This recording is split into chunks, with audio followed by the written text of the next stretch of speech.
Another story I heard about myself. This one happened in high school. We had this teacher in high school whose kid went to our high school. His name was Mr. McNamara, and his son Jake McNamara went to our high school. He was a sophomore when I was a senior, so he was 2 years behind me.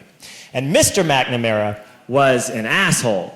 And one weekend, he and his wife decided to leave town, which you should never do if you're an asshole. And Jake McNamara decided to throw a party at the teacher's house. Hooray! And everyone around town heard about it, and we all got up individually and thought, okay, let's go over there and destroy the place. I walked into this party, everyone I had ever met was there, and everyone was drinking like it was the end of the world. People were drinking like it was the Civil War and a doctor was coming to saw our legs off. It was totally unsupervised. We were like dogs without horses. We were running wild. I walked down to the basement. They had a pool table in the basement. One dude took a running start and threw his body onto the pool table and broke it in half.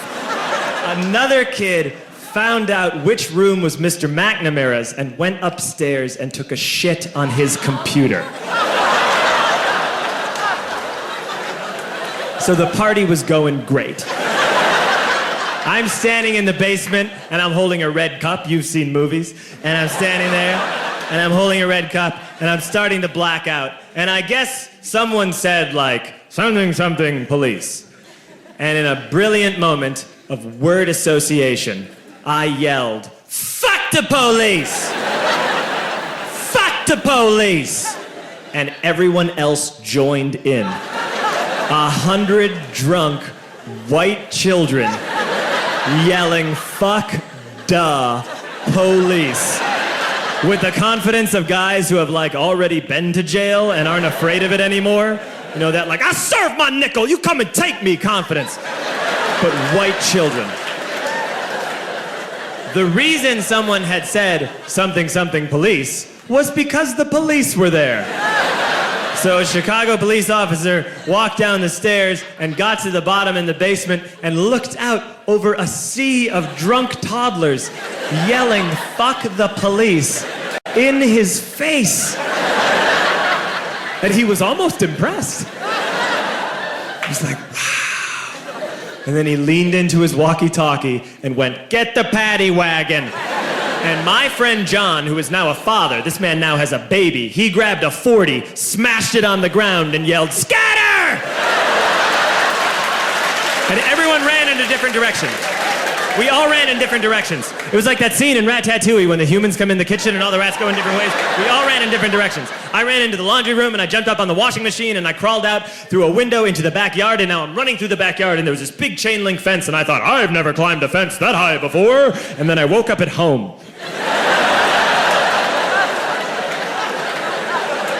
On Monday, I went to school because that's what we did back then. And I'm walking into the school building, and who do I see but Jake McNamara? And he says to me, hey, were you at my party on Saturday? And I said, no. You know, like a liar. And he said, things got really out of hand. Someone broke the pool table. Someone took a shit on my dad's computer. But the worst thing, he says, the worst thing is that someone stole these old antique photos of my grandmother, and my parents are freaking out about it. And I had that thought that only blackout drunks and Steve Urkel can have.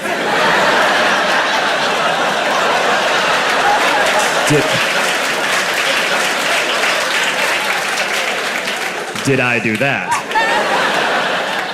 I figured, no, I wouldn't have done that. But I was never sure until 2 years later. Relax. I'm playing video games with this kid named Alex that we also went to high school with. 2 years later, we've graduated by now. We're playing video games for a couple hours. And then Alex says to me, hey, come here, I want to show you something. And he takes me into his bedroom. And then he takes me into a side room off of his bedroom. Never a good thing to have. And he shows me a tiny room that is covered wall to wall in stolen antique photos from different people's parties over the years.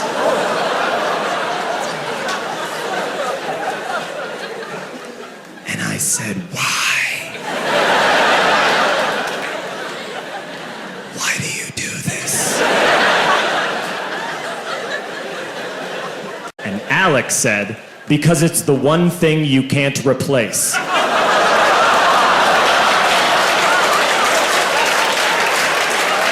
That's the end of that story, but how fucked up is that, right? That's crazy.